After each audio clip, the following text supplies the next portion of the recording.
Today we're going over a new product. This is the Big Daddy Clearomizer.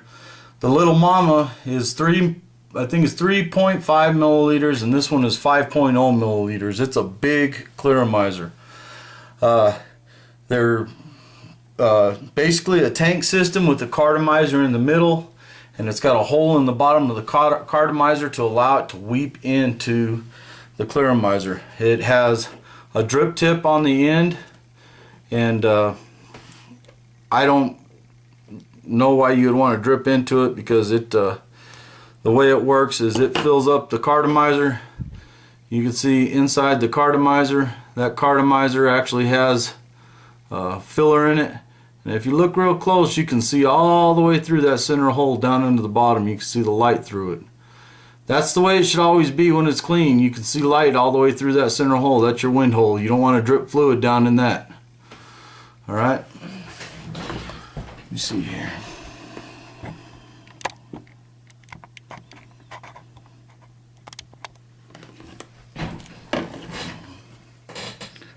Let's see if I can get the light turned on.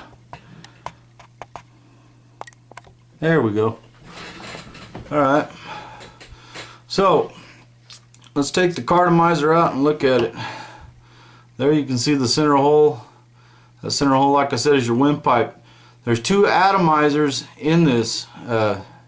This is a 1.5 ohm system. It's got two 1.5 ohm atomizers in it. Regular 650 milliamp battery. It'll last about 8 hours of some heavy vaping. I vape on mine 14-15 hours a day. I like the 900. Once you get down there 300, you stop getting. You get down there to 3.7 volts, getting it down to 3 volts where your 650 cuts off.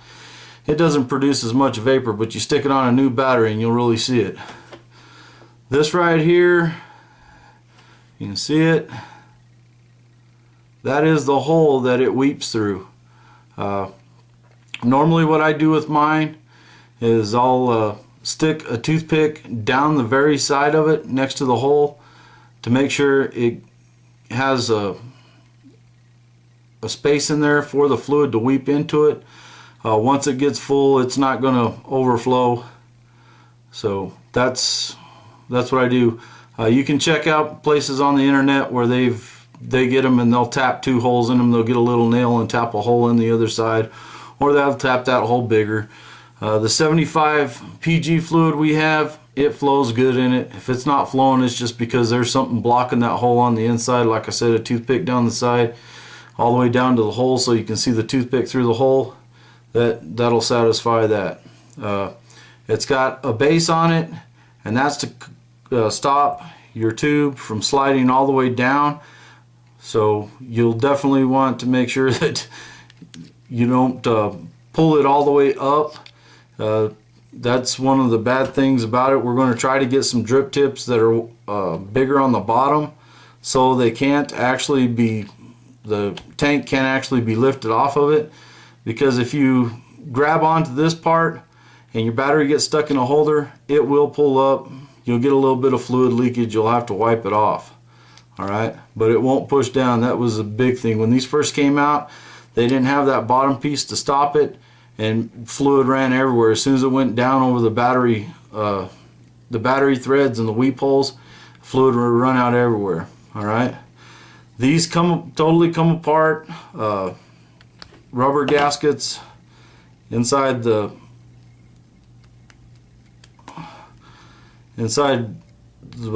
tube. There's a rubber gasket inside the aluminum part to keep it from getting out. Some people say drop some fluid on there. There really isn't no reason to actually take this piece out of it.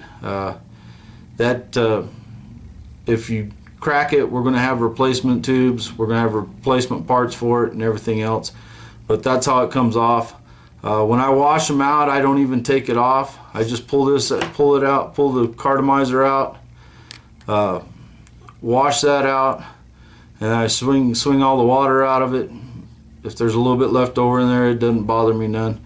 The cartomizer, I run hot water through it 5 or 6 times, some real hot water, blow it out.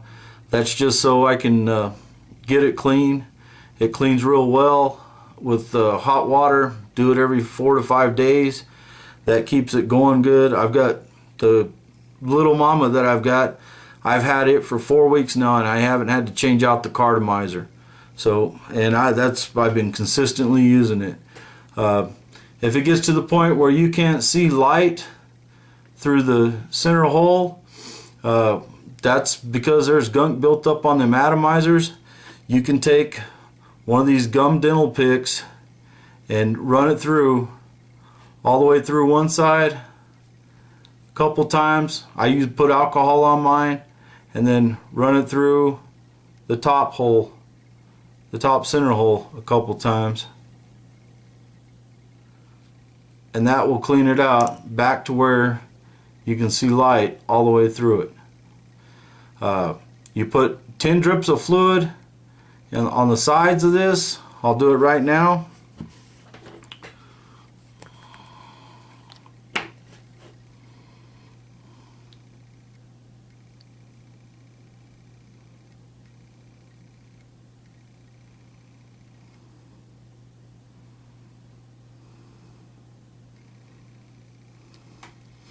I just put 10 drips of fluid in there. What I'm going to do is I'm going to put my finger over this hole, and I'm going to put a paper towel underneath it, and I'm going to blow through it, make sure I didn't get any fluid down that center hole. It'll weep through there by the time we get this filled up. Alright, I'm going to put it back into the tank, and I'm going to leave just enough room in the top to drip fluid through.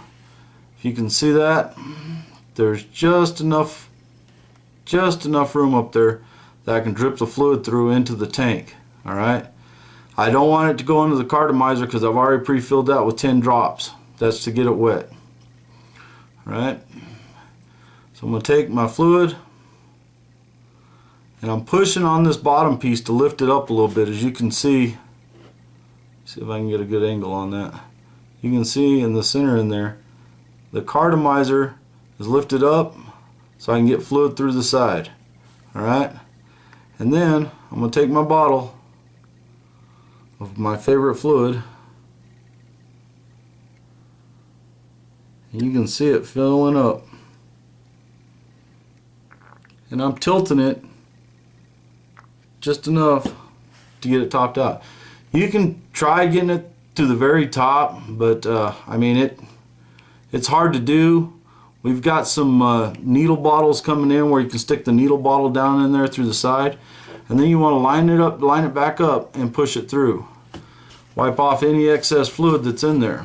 Alright, as you can see, that's a big bottle of fluid. That's 5 milliliters in there. Alright, I'm going to put it on an 1100 milliamp hour battery, put my mouthpiece back on it.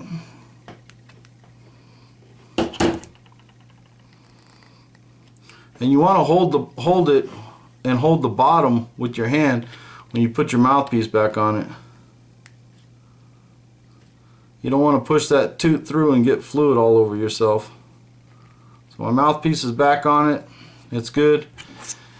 And when we were going through the testing phase, somebody asked me how to tighten this. Well, you just grab onto the mouthpiece and turn it until it gets snug. That's enough pressure to tighten that to maintain contact. Alright, so now you can see the little hole on there right there. Alright, now when I start taking hits, you'll be able to see bubbles come out of it.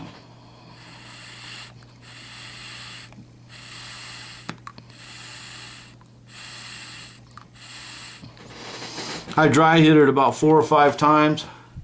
That's to get some fluid in there. And now I'm going to take a hit off of it. Hear it sizzle?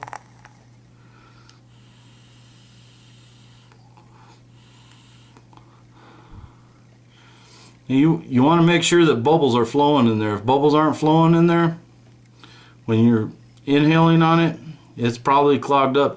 If you're not getting a good liquid flow and it starts dry hitting on you, just take you a couple dry hits without pushing the button. and that'll get it flowing again.